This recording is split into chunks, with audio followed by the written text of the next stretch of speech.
Fala pessoal, tudo bem? Está começando o Outlive Podcast, a sua dose semanal de conhecimento sobre saúde e bem-estar. Eu sou o Jorge Narciso, sou médico e o meu objetivo é trazer informação de qualidade e confiança, que você possa aplicar no seu dia a dia e assim ver mais e melhor. E no episódio de hoje a gente vai falar sobre a pirâmide alimentar e as mudanças que aconteceram recentemente e se elas realmente importam para o processo de emagrecimento. E para falar mais sobre esse assunto, eu tenho o prazer de receber aqui meu amigo e sócio Gabriel Aires, que é médico formado pela Universidade Federal de Juiz de Fora, especialista em medicina da família e comunidade pelo Centro Universitário do Espírito Santo, a Unesc, e sócio fundador da Outlive. Gabriel, obrigado pela sua participação, meu amigo. Bom dia, Jorge. É um prazer estar aqui, finalmente, pessoalmente, frente a frente com vocês. E é uma enorme honra estar aqui, né? Pro pessoal aí de casa, eu sei que muitos de vocês já acompanham a gente das lives todo domingo aí às 7 horas. E prazer imenso, pessoal. Espero que o episódio de hoje seja extremamente produtivo. Com certeza, Gabriel. Bom, de tempos em tempos a gente vê aí mudanças em alguns pontos na parte de saúde que viram debate, mais uma vez, entre especialistas e entre entusiastas relacionados à saúde, né? E a pirâmide alimentar, lógico, não ia estar fora disso. Nos últimos meses a gente observou algumas mudanças, principalmente ali americanas, no desenho da pirâmide, mas algumas recomendações são parecidas, nada ficou muito claro e muito marketing mídia foi colocado em cima dessas mudanças. Só que a pergunta que realmente fica para o pessoal de casa é: seguir a pirâmide alimentar à risca realmente muda alguma coisa na balança? Ou será que, mais uma vez, a gente está trazendo complexidade, dificuldade para um processo que, na verdade, ainda que seja simples, é difícil? Hoje a nossa conversa ela vai ser justamente para entrar nesse caminho, nessa seara, e entender o que a nova pirâmide trouxe de novo, o que se mantém e o que você pode fazer para poder emagrecer de forma consistente, independente da dieta que você segue. E, Gabriel, até pensando nisso, acho que a primeira coisa que a gente tem que trazer para o pessoal é o que realmente mudou e o que é a pirâmide alimentar. Como é que você pode falar sobre isso? Perfeito, pessoal. Então, a pirâmide alimentar nada mais é do que recomendações oficiais de nutrição. As modificações que a gente teve já, inclusive na Outlive, a gente já tinha um alinhamento muito grande com as modificações que vieram a existir. Uhum. Foram várias recomendações que, se eu for ficar falando aqui, são páginas e páginas, dezenas de páginas das recomendações. Mas, para mim, tem 3 ali que tem aquele charme especial, sabe? Uhum. Tem 3 ali que eu acho que vale mais a pena a gente comentar. Primeiro, pessoal, é algo, Jorge, que eu diria que os nossos ancestrais, os nossos avós já falavam muito com a gente. Ô, meu filho, você tem que comer comida de verdade, né? Se a gente vê nosso filho hoje ali comendo um pacote de Cheetos, comendo um pacote de, enfim, de salgadinho, né? Qualquer que seja, a gente começa a pensar assim: será que esse menino não devia estar comendo um arroz com feijão? Será que esse menino aqui ele não deveria estar comendo uma comida de verdade? E comida de verdade entende-se geralmente como aquela comida que não é um ultraprocessado, aquela comida que não passou por um processo industrial importante, né? Então, hoje é comum você ver alimentos no supermercado que têm inúmeros aditivos. E a diretriz americana agora, com essa nova pirâmide, ela deixa bem claro isso, ó, a gente tem que se afastar dos ultraprocessados. A gente tem que comer cada vez mais comida de verdade. Esse é o primeiro ponto que eu queria trazer para vocês. O segundo ponto ali é a questão das proteínas. A nova diretriz americana, ela teve uma recomendação clara acerca das proteínas. Ela recomenda claramente que cada refeição que a gente faça, café da manhã, almoço, jantar, tenha uma porção de proteína. Proteína, ela acaba te trazendo saciedade, ela acaba trazendo aminoácidos importantes ali para a construção dos diversos componentes do seu corpo.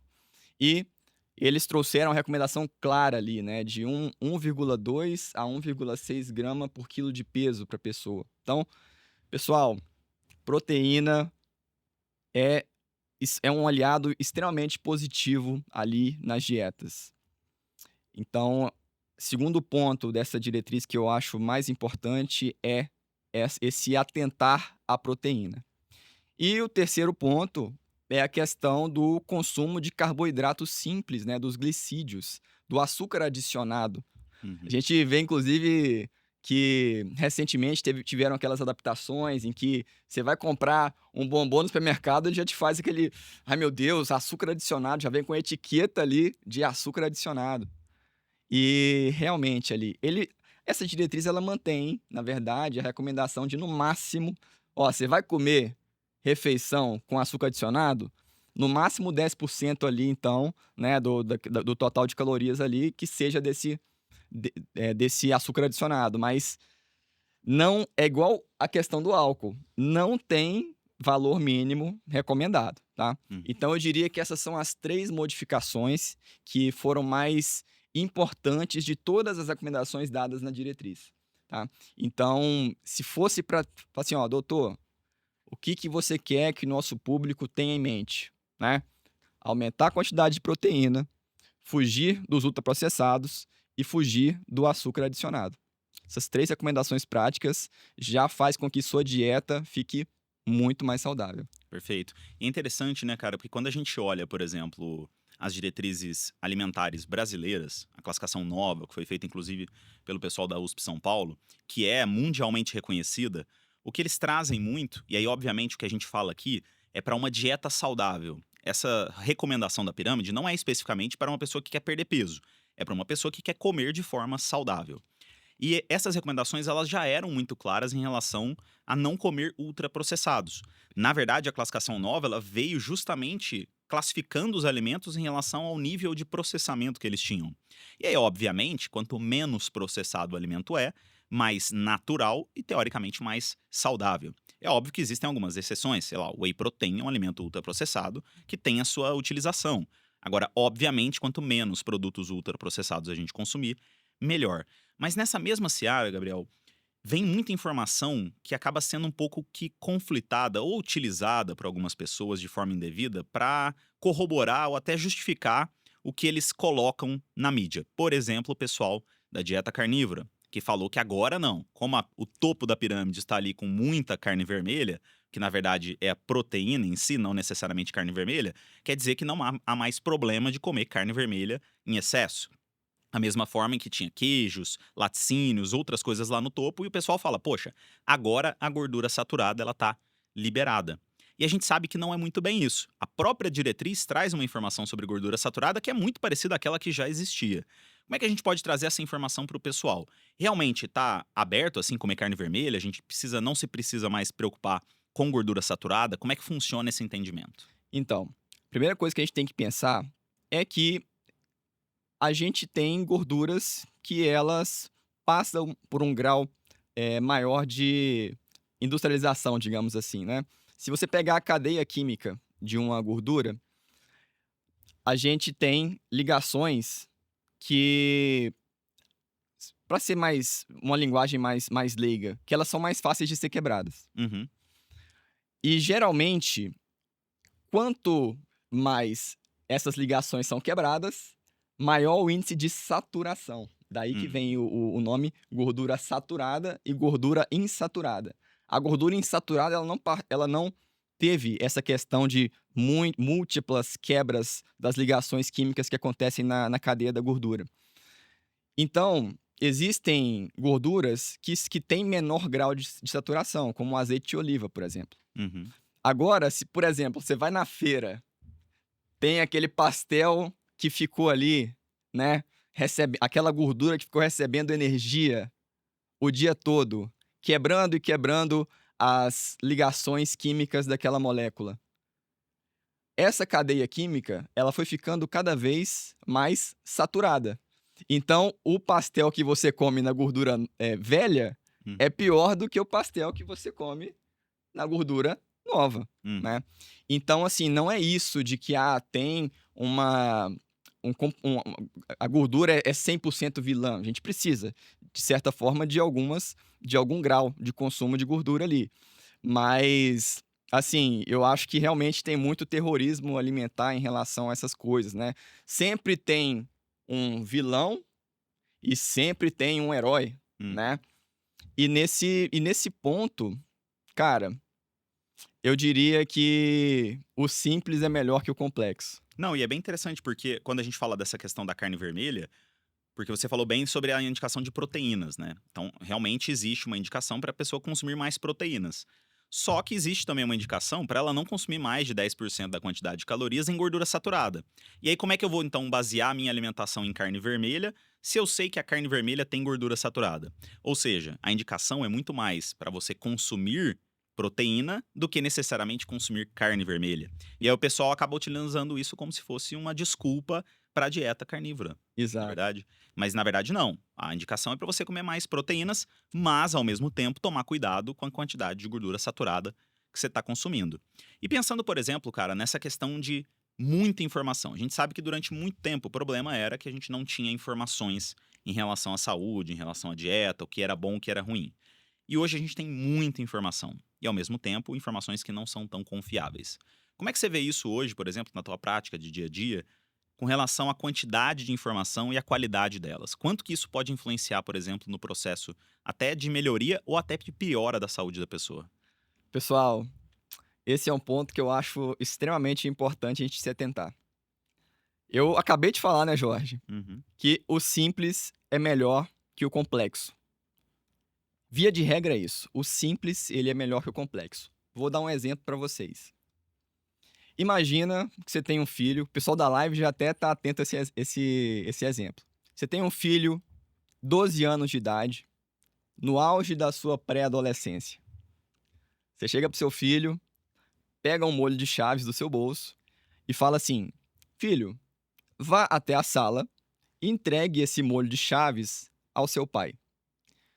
Qual é a probabilidade de seu filho conseguir cumprir essa meta com sucesso? É alta, né? É alta, né? Uhum. Concorda comigo, Jorge, que é alta? É um objetivo pequeno, de curto prazo, simples de executar, Uhum. correto?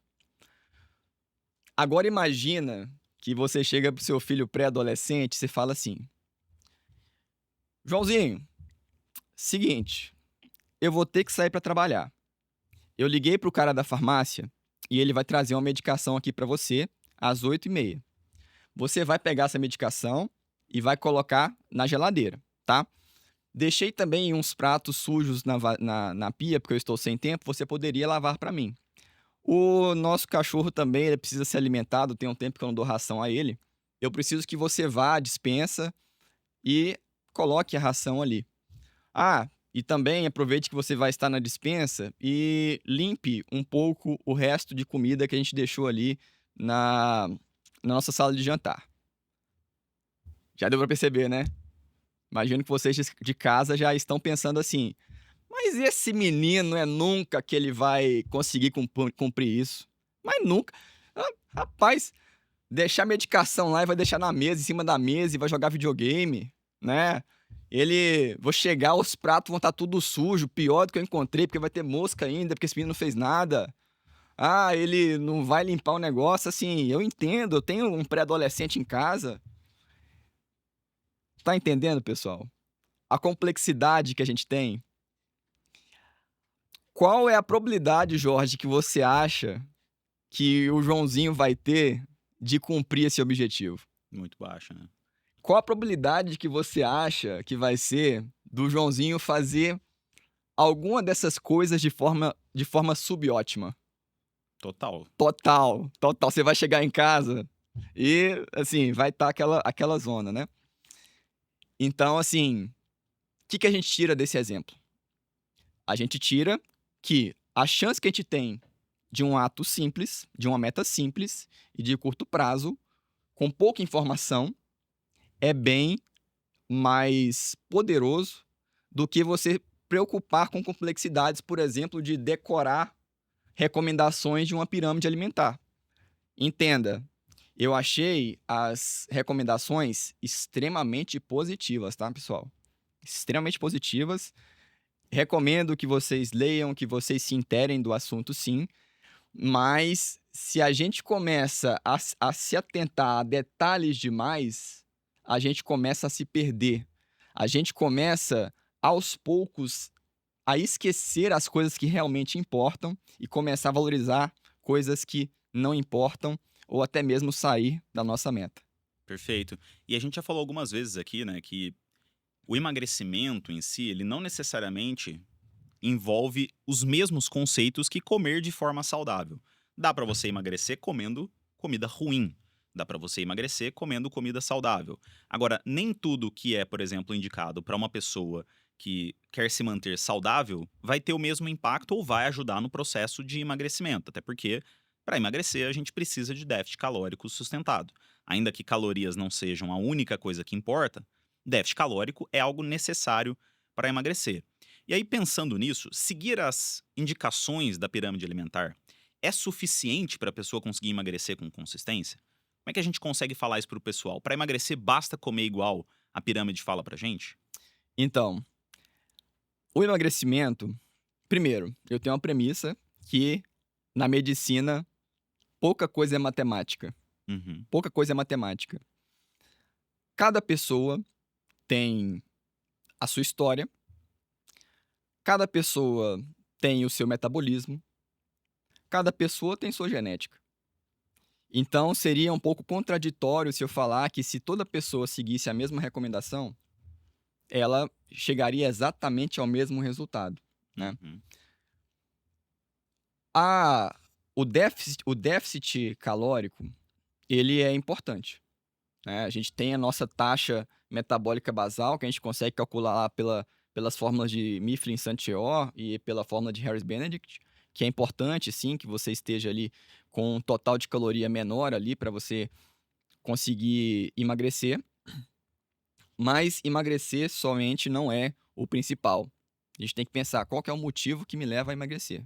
Por que que eu quero emagrecer? Para ficar mais bonito? É para ficar mais bonito, assim, na concepção da pessoa, né. Ficar mais saudável? É para conseguir brincar com meu filho? Enfim, a gente tem que pensar nos nossos objetivos. E uma vez que a gente tem essa clareza, né, eu só quero ficar saudável. Eu quero, por exemplo, ali, viver mais e viver melhor. Aí, muitas vezes, deixa de fazer tanto sentido você fazer aquelas dietas mirabolantes para cortar um monte de carboidrato e emagrecer muito rápido. Às vezes, aquela direção contínua, aquela direção que você dá passos curtos, mas na direção certa, faça mais sentido, né. Então, a gente precisa ter essa clareza também.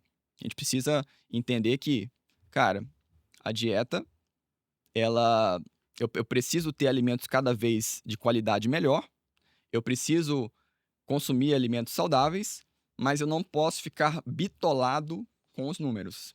Eu vejo muitos pacientes que têm essa fixação pelos números, né. "Ah, tô comendo tal quantidade de macronutrientes, tal". É interessante você, eh, acompanhar isso de certa forma? É interessante, né. Mas eu sinto que esse aí é um ponto de muita complexidade. Você começa a se perguntar sobre minúcias e esquece o que mais faz diferença, que é o básico bem feito, que é ter refeições de qualidade. É você ter refeições que fujam do ultraprocessamento, ter refeições que fujam do açúcar adicionado, ter refeições que tenham uma quantidade boa de proteína, né. Então, eu vejo que o pessoal se perde um pouco em inúmeras contagens, né. Perfeito. E é interessante, né, porque realmente comer de forma saudável, comer conforme as recomendações que a gente tem hoje, de não consumir ultraprocessados, de não comer tanto açúcar adicionado, isso vai ajudar no processo de emagrecimento. Agora, existem outros conceitos que a gente já citou várias vezes aqui, como densidade calórica, como nível de saciedade, que acabam influenciando também no processo de emagrecimento. Porque uma pessoa ela pode comer comidas saudáveis, vamos supor, um abacate. O abacate é um alimento saudável, não dá pra falar que não. Tem boas gorduras, é um alimento natural, não é ultraprocessado. Agora, se a pessoa come abacate de forma excessiva, ela vai ter um consumo de muitas calorias. Por quê? Porque o abacate é densamente calórico. É um alimento em que pouca quantidade tem muitas calorias. E para quem quer emagrecer, isso não é algo que seja interessante. Ou seja, calorias não são a única coisa que importam, mas elas também importam. Então, comer conforme a pirâmide alimentar ou conforme as diretrizes, ela não necessariamente vai fazer com que você consiga emagrecer. Agora, obviamente, dificilmente ela vai fazer com que você tenha uma alimentação ruim. Se você se afastar dos processados, se você se afastar do açúcar adicionado, se você se afastar da gordura saturada, você vai estar comendo de forma saudável. Dificilmente você vai ganhar muito peso, você vai ter doenças relacionadas a esse tipo de alimentação. Agora, é óbvio que para emagrecer, a gente precisa de déficit calórico e precisa entender esses conceitos. Para você, quão importante é a pessoa entender, por exemplo, sobre densidade calórica, sobre esses conceitos, quando a gente começa a falar sobre emagrecimento? Então, esses conceitos, eles se aproximam muito ali daquela questão que a gente fala na Outlive dos alimentos aliados, né? Dos alimentos que são mais vilões, que tendem a ser mais vilões.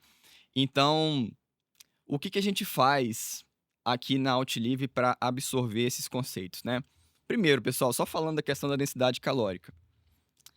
Imagina que eu tenho um pacote de açúcar. Esse pacote de açúcar, ele pode estar de uma forma mais concentrada, né? Eu posso jogar uma colher de açúcar nesse copo aqui e esse copo ele ficar ficar pouco denso, né? Assim, joguei um pouquinho de açúcar. Vai estar ocupando o volume desse copo aqui, ó. Esse copo.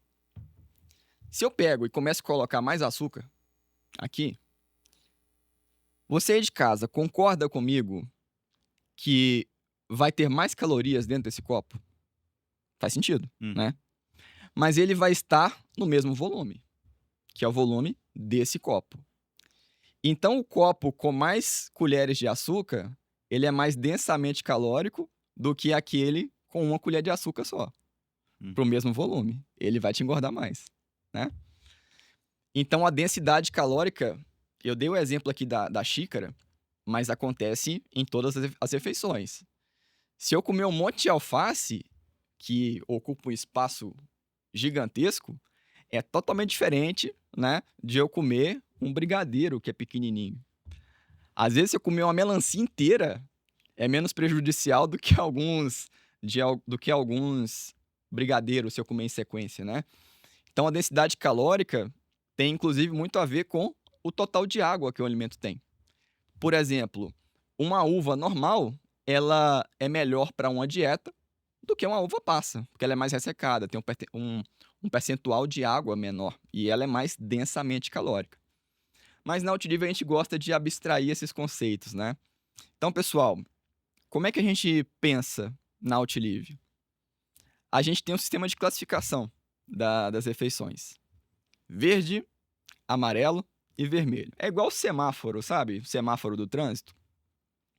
Pessoal aí de casa, o que o verde significa? Siga, pode ir. Então, as refeições que nós classificamos como verdes são aquelas refeições que você pode consumir sem preocupação, que elas têm baixa densidade calórica, que elas têm menor grau de processamento, que as quantidades estão bem adequadas, né? Qual outra cor que a gente tem no semáforo? Amarelo. O que o amarelo quer dizer no semáforo? Atenção, né? Atenção. Quer dizer que uma refeição amarela é uma refeição problemática? Não. Quer dizer que ela tem algum ponto de atenção. Então,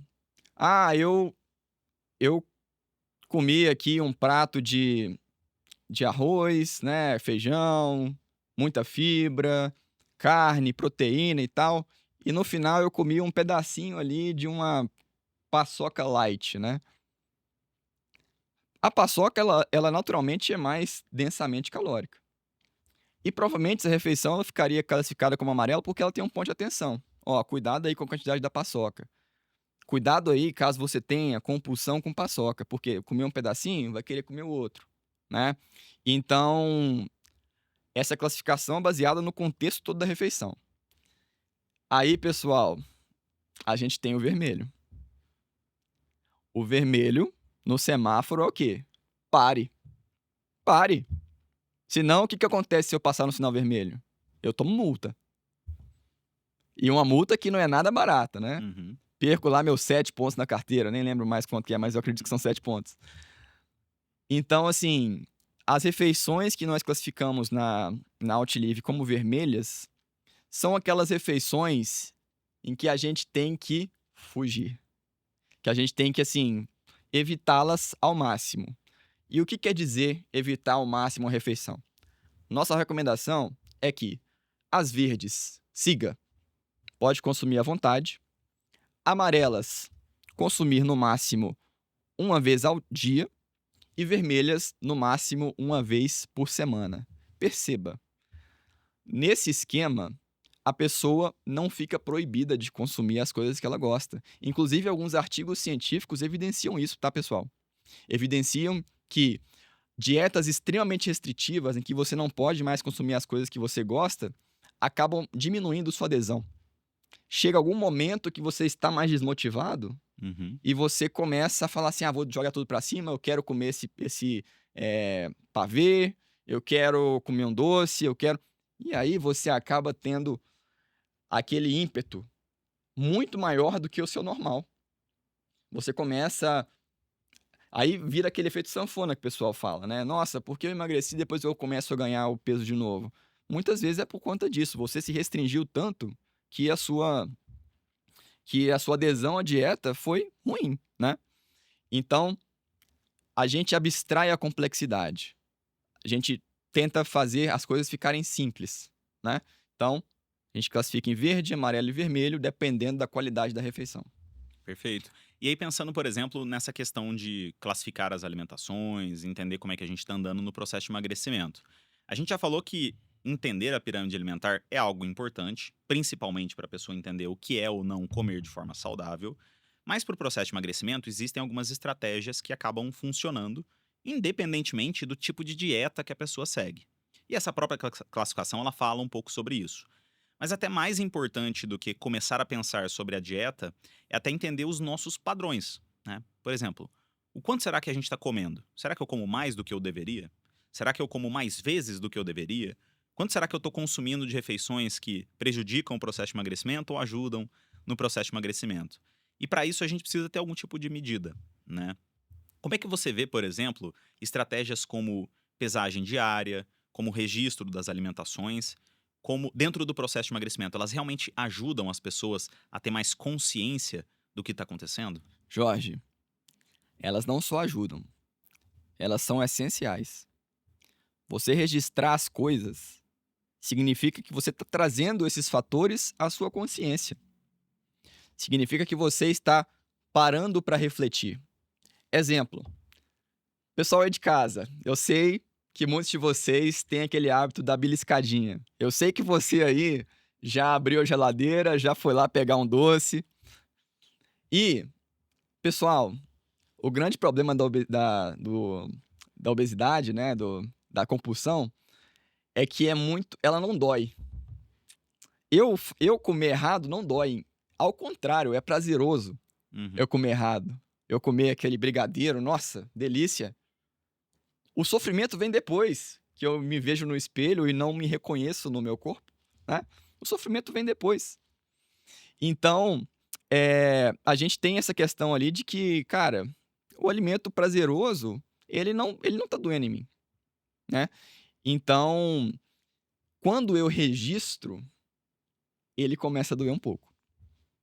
Ele começa a doer um pouco. Por quê? Comi um brigadeiro. Anotei no meu caderninho ali que eu comi um brigadeiro. Ai, tô ansioso. Nossa, tô ansioso. Vou comer outro brigadeiro. Aí a pessoa vai à geladeira lá, come outro brigadeiro. Mas ela tem aquele compromisso de que vai registrar tudo, né? Anotei, comi outro brigadeiro. Nossa, eu já comi 2 brigadeiros hoje, né?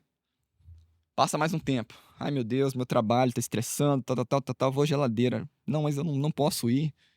Eu já anotei no caderno aqui 2 brigadeiros, né? Não, vou deixar pra depois, vou fazer outra coisa, vou respirar fundo. E porque eu não quero ter outra refeição dessa qualidade aqui no meu registro. Esse é o efeito imediato. Depois que termina meu dia, eu ainda consigo refletir mais sobre o que eu vou fazer no dia seguinte que vai evitar que eu repita esses erros. Porque é importante a gente refletir sobre aquilo que a gente registra. É extremamente importante, pessoal. Se a gente reflete, né, sobre o que a gente registrou, a gente começa a pensar assim, qual que foi o contexto em que eu fiz essa refeição? Eu estava estressado por conta do trabalho. E por que que o estresse do trabalho, com o estresse do trabalho, foi possível você consumir essa refeição? Porque eu comprei, porque eu deixei à mostra, porque eu passava pela cozinha e eu via aquela barra de chocolate me chamando. Então, quando a gente fala de temperança, pessoal, muitas das vezes não é você ficar ali olhando para o alimento e não vou comer, não vou comer, não vou comer. É você eliminar esses gatilhos. É você trazer a consciência àquilo que você está fazendo. Você precisa ter consciência dos seus atos. E como você vai ter consciência de alguma coisa se você não registra? Como? Tudo que a gente não registra, eventualmente, as nossas sinapses cerebrais fazem que a gente esqueça. Elas acabam falando assim, isso é menos importante. Essa pessoa não deu tanto valor para isso, vamos apagar essas conexões. Então, o registro, ele é não só importante, como ele é fundamental. Perfeito. E até é importante, né? Você falou bastante sobre o registro dos alimentos, né? De comer em si. E a gente fala bastante sobre temperança, que é basicamente ali uma virtude descrita por Aristóteles, em que a nossa razão ela vence as nossas inclinações corporais. E você falou muito bem, né? Temperança não necessariamente é resiliência, é lutar contra o ambiente o tempo todo e tentar vencê-lo. É realmente você saber que o ambiente é algo que dificulta o processo de emagrecimento, que quando você se planeja, você diminui, por exemplo, esse atrito no processo. Então, ser temperante, na verdade, envolve inclusive um processo de autoconhecimento aplicado. Você entender que algumas coisas dificultam o seu emagrecimento e moldar o seu ambiente para que isso facilite e, consequentemente, você não tenha mais chances de cometer, por exemplo, uma refeição vermelha ou fazer um comportamento que não vai ajudar no processo de emagrecimento. E as beliscadas, que você falou muito bem, são dos pontos principais quando a gente fala das pessoas que dizem: poxa, mas eu faço tudo certo. Eu como durante o dia, faço meu almoço, faço meu jantar, como bem e mesmo assim eu não estou conseguindo emagrecer. E aí, quando a gente vai dar uma olhada, essa pessoa, na verdade, registrou na cabeça dela as alimentações, vamos dizer assim, que principais do dia: almoço e jantar. Agora, quando a gente fala de quantas vezes você realmente comeu, anota para mim hoje quantas vezes você colocou alimento na boca. Independente do que era. Se você bebeu alguma coisa, se você comeu alguma coisa. E aí você olha lá no registro no outro dia, a pessoa comeu 10 vezes no dia. Só que 2 foram o almoço e o jantar, e todas as outras foram um cafezinho, até sem açúcar, mas com uma bolachinha, um chocolatinho depois do almoço, de tarde um bolinho, de noite uma paçoquinha. E aí quando você vai ver, é óbvio que isso vai influenciar no emagrecimento. Por quê? Porque a pessoa não chega no déficit calórico. Às vezes ela tá num superávit calórico, na verdade, e ela começa a ganhar peso. Então, realmente, o registro das refeições traz clareza para o processo. Agora, e se a gente falar sobre o registro do peso? Muita gente, provavelmente o pessoal de casa, já ouviu falar que, poxa, eu não me peso todo dia porque isso me traz ansiedade. Eu não gosto de ver meu peso mudando na balança e tudo mais. O que você acha sobre esse processo? Realmente se pesar todos os dias ajuda no emagrecimento? Jorge, essa pergunta é excelente. Eu acredito até que valha um episódio isolado só dessa pergunta sobre o peso, né? Assim, eu entendo, pessoal, a recomendação de alguns profissionais de que às vezes não é tão interessante você se pesar todos os dias. Por que eu entendo? É mais uma questão do pensamento do paciente, que ainda não entendeu a forma com que o peso se comporta, do que realmente sobre o hábito de se pesar. O nosso peso, ele tem variações importantes de um dia para o outro. E as pessoas que estão se pesando sem fazer uma análise profissional de tendência gráfica, por exemplo, começa a ficar ansiosa, porque um dia o peso está em cima, um dia o peso está embaixo, aí ela acha, quando o peso abaixa ela está super motivada, quando o peso sobe ela fica desmotivada. E muitas vezes esse processo de entender, quando você não tem acompanhamento, você entender essa variação, é um processo que demora, né? E aí a pessoa fica ansiosa. O profissional fala assim: olha, quer saber? Ao invés de ficar dando murro em ponto de faca, tentando explicar exatamente como o peso se comporta, eu vou pedir então, ó, esquece o peso por enquanto, tá? Registra ali uma vez por mês, ou então só vamos pesar quando você estiver aqui. Eu entendo essa recomendação, mas a recomendação parte do princípio de que a pessoa não entendeu a variabilidade normal do peso entre dias. Uma vez que você entende que o peso é assim mesmo, eu sempre dou o exemplo da montanha-russa, né? Que a gente tá na montanha-russa lá num parque de diversões, por exemplo.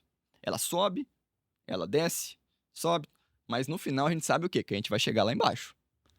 É isso que a gente tem que ter, ó, não vou me importar com as variações, vou fazer análise gráfica, mas eu quero que chegue lá embaixo. E aí entra as vantagens claras de você se pesar. Primeiro, a vantagem clássica é que todo dia você está ali reafirmando um compromisso. O dia que você acorda, né, inclusive fala assim, olha, se pese logo ao acordar, e já se pesa, você está assinando um atestado ali que hoje vai ser um dia bom para a minha dieta. Hoje vai ser um dia bom para os meus hábitos. Você está reafirmando esse compromisso todos os dias. E aí, o fato de você fazer todos os dias torna esse bom hábito realmente um hábito ali. Fica natural para você. É igual escovar dente. Chega para uma criança e fala para ela assim: olha, tem um bastão aqui, tem uma pasta, você vai ter que passar esse bastão na sua boca todo dia pro resto da sua vida. É extremamente incômodo, né? Uhum. Imagina pra criança no início ali, né? Ela fazia assim, fazia cara feia. E depois ela fazia todo dia e não vai nem perceber ali que ela tá escovando o dente, né, Jorge? Não vai nem perceber. Então a gente pega um compromisso reafirmado diariamente e transforma ele num hábito que vai passar a não fazer diferença pra gente, né? Não vai passar a não. Quer dizer, a diferença, né, sobre o nosso emagrecimento é notável, mas vai ser algo que não dói de fazer. Uhum. E esses benefícios iniciais, eles já são excelentes, mas a gente tem inúmeros outros, né? Poderia citar, por exemplo, a gente conseguir acompanhar as tendências de peso e ver quando o nosso gráfico ele está tendendo a ficar num platô, quando ele está tendendo a voltar a subir e quando ele está baixando. E aí, se a gente vê que ele está no platô, está começando a subir, a gente começa a refletir. Nossa, o que eu fiz diferente esta semana que está me fazendo ter esse comportamento no gráfico?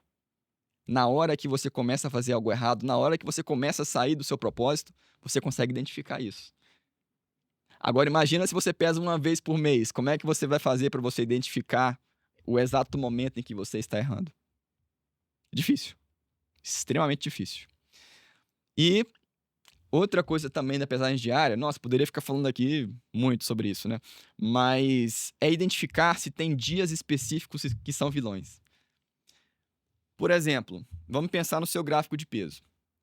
Imagina que de um domingo ao outro, o seu gráfico de peso faz isso aqui. Tá descendo, né? Descendo. Bom. Uhum.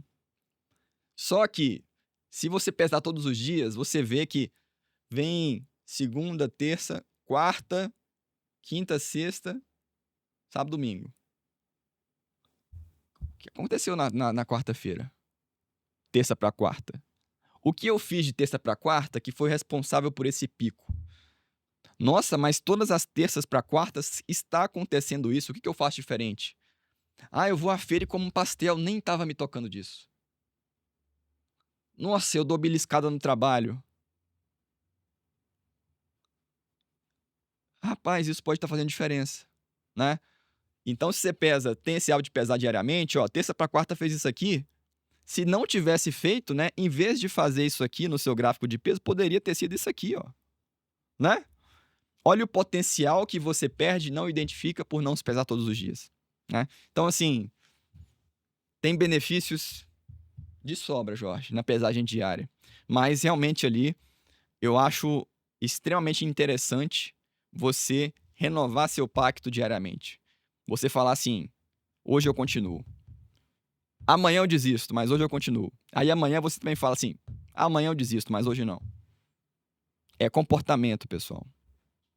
É comportamento. Boa. E até quando a gente fala, né, especificamente sobre o registro do peso, é interessante quando a gente olha, por exemplo, as pessoas que têm ansiedade relacionada a se pesar todos os dias. O primeiro ponto é que, óbvio, a recomendação de não se pesar todos os dias muitas vezes vem do profissional que sabe que aquele paciente ainda não entendeu o real benefício da pesagem diária. E a gente fala bastante sobre isso aqui também. Poxa, se você se sente ansioso, é porque provavelmente você ainda não entendeu que o seu peso ele pode variar ao longo dos dias.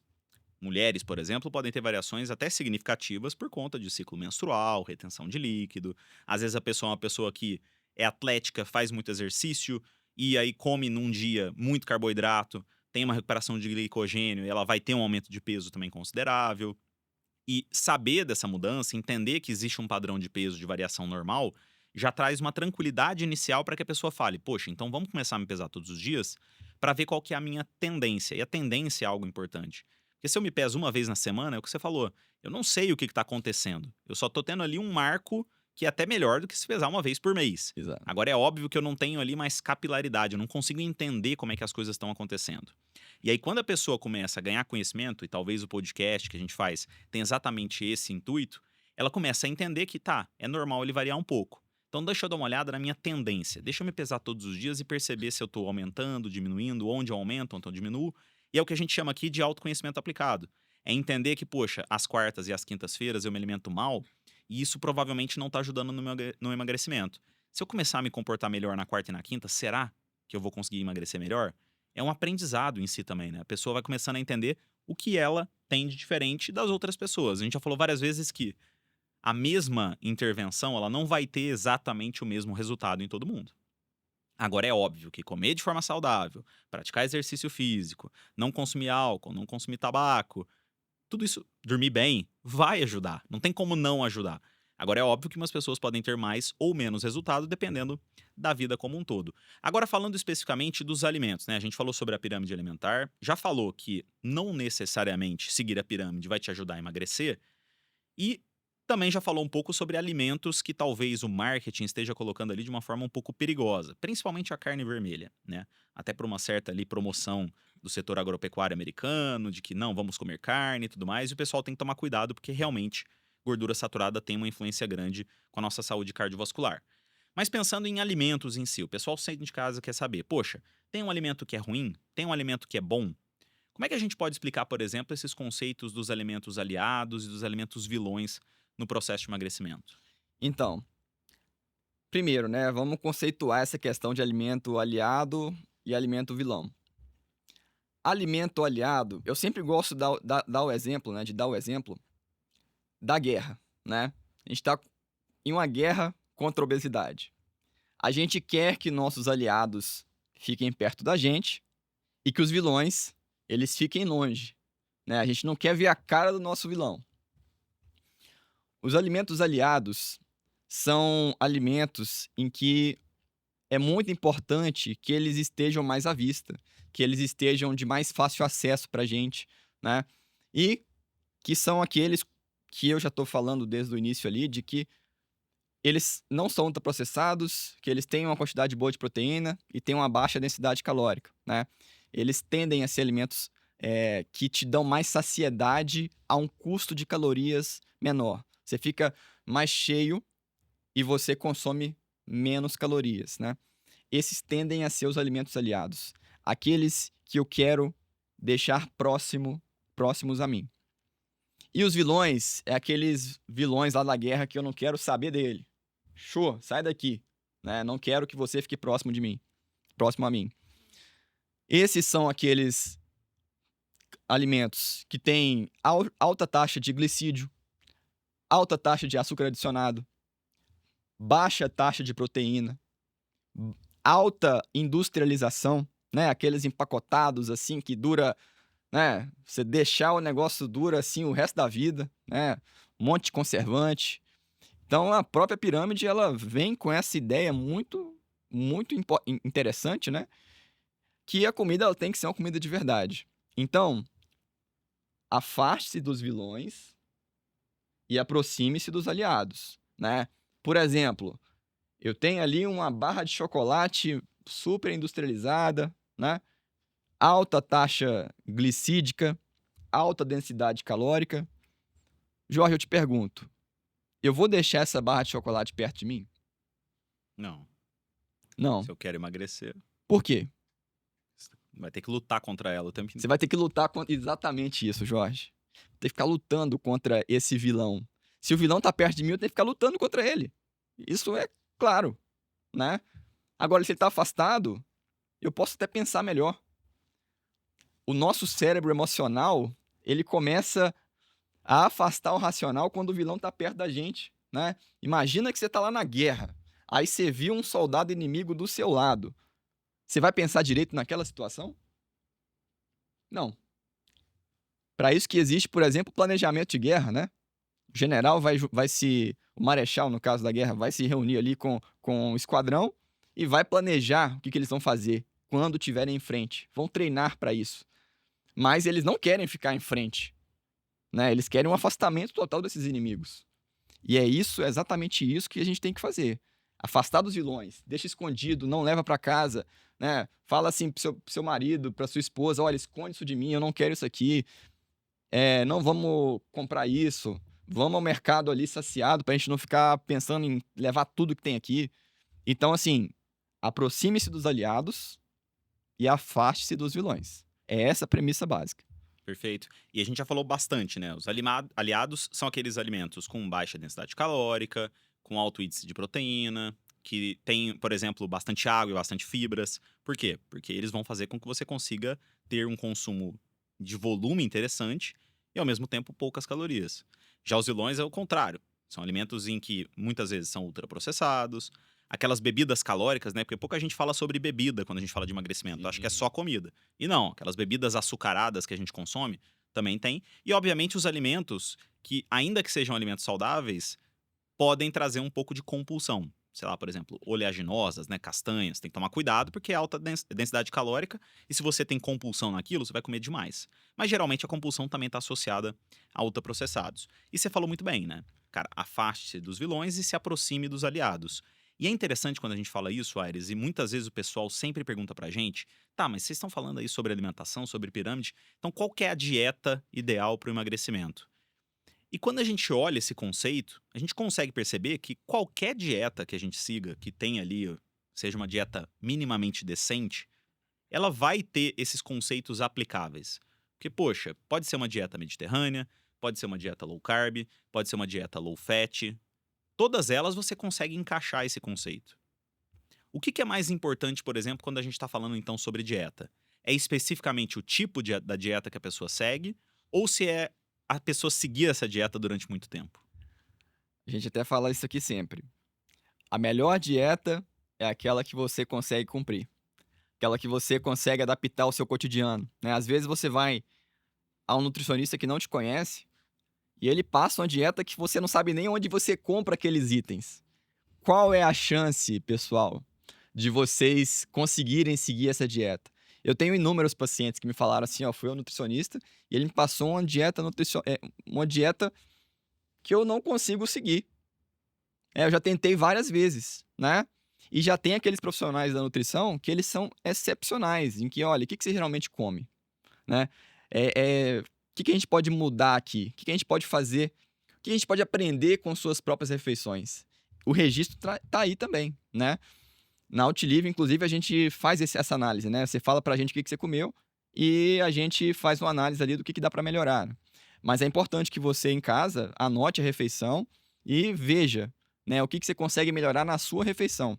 Porque no final, o que mais vai importar é o seu comportamento. É você seguir o que você se propõe a fazer.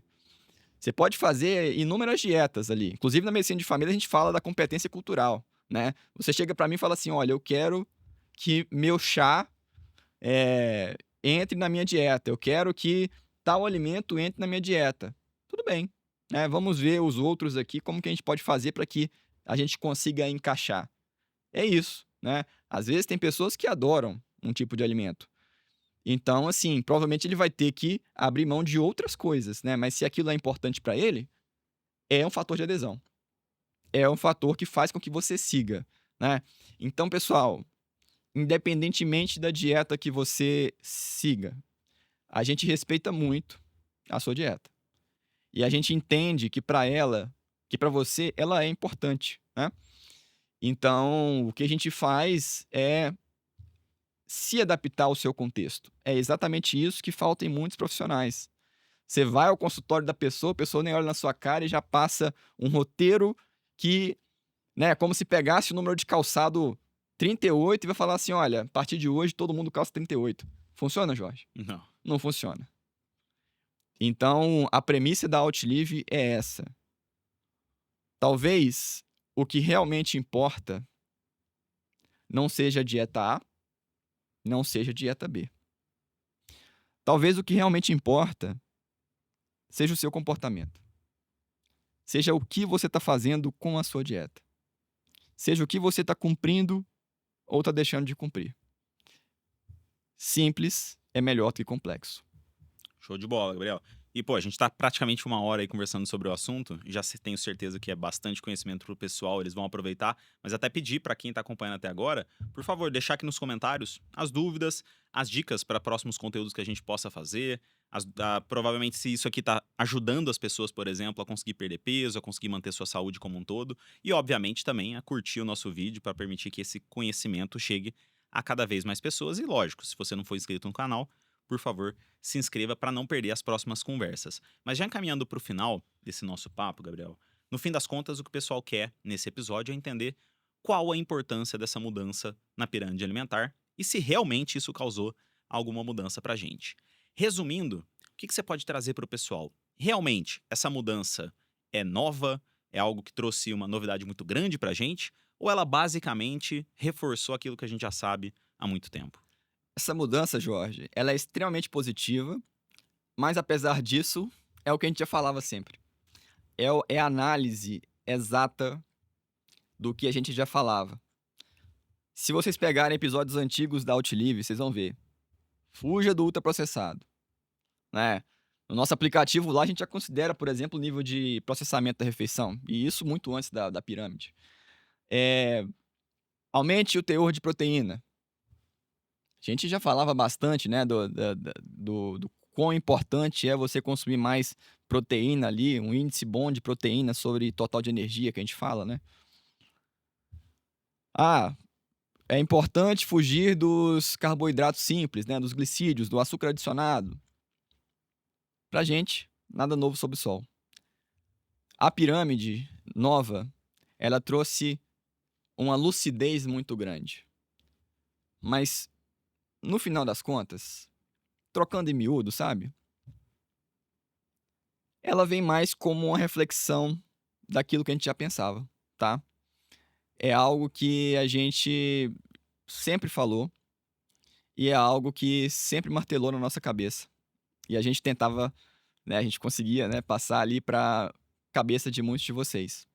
Então, pessoal, se eu puder dar uma frase final para esse episódio, seria: simples é melhor que complexo. Anota isso aí. Anota. Escreve nos comentários aqui. Simples é melhor que complexo. Escrevendo nos comentários, eu vou ler os comentários. Eu sei que vocês chegaram até o final do vídeo e nos prestigiaram aqui com a presença de vocês, com a audiência de vocês. Muito obrigado, pessoal, aí pela participação, pela parceria, por todo esse tempo aí. Show de bola. E antes de terminar só, eu queria que você trouxesse uma dica prática de saúde para o pessoal que eles podem implementar na vida deles depois de assistir esse episódio. Pode ser relacionado à pirâmide, pode ser relacionado a outras coisas. O que você pode trazer para o pessoal? Uma palavra, Jorge. Registre. Registre. Passa numa papelaria, compra um caderninho. Né? Quando a gente está na escola, a gente não vai lá na papelaria, compra um caderninho e coloca a matéria. Uhum. Escreve lá. Meus pactos. Minha dieta. Enfim. E tem um carinho por aquele caderno. Tem um carinho por aqueles registros. Então, indo em direção à premissa que eu trouxe de simples ser melhor que complexo, vamos simplificar. uma palavra: registre. Show de bola. Bom, aproveitando até para convidar o pessoal para acompanhar os nossos episódios de lives que acontecem todos os domingos às 7 horas aqui no canal, em que a gente fala mais sobre saúde também, para aproveitar e trazer um pouco do conhecimento aplicado na prática dentro da vida das pessoas. Gabriel, obrigado pela sua participação, espero contar contigo em outras oportunidades, meu caro. Eu que agradeço, Jorge. Um abraço, pessoal. Show de bola. Se você gostou da nossa conversa de hoje, não deixe de se inscrever no nosso canal e ativar o sininho das notificações para não perder os próximos episódios. Toda semana a gente vai trazer informação de qualidade, de confiança, baseada em ciência e focada naquilo que realmente faz a diferença para você ver mais e melhor. Se você quiser entender um pouquinho mais como funciona o nosso produto do Pacto Ultilive e entender como que a gente conversou aqui hoje pode ser implementado na sua vida, na sua prática e fazer você conseguir emagrecer de forma sustentável, olha aqui nos comentários, a gente vai deixar fixado um link para que você teste de forma gratuita durante um período o nosso produto, que eu tenho certeza vai mudar tudo que você já viu sobre emagrecimento. Você também pode nos seguir nas nossas redes sociais e continuar conectado conosco e com a sua saúde. Todos os links vão estar aqui na descrição do vídeo. Obrigado pela sua atenção e até a próxima.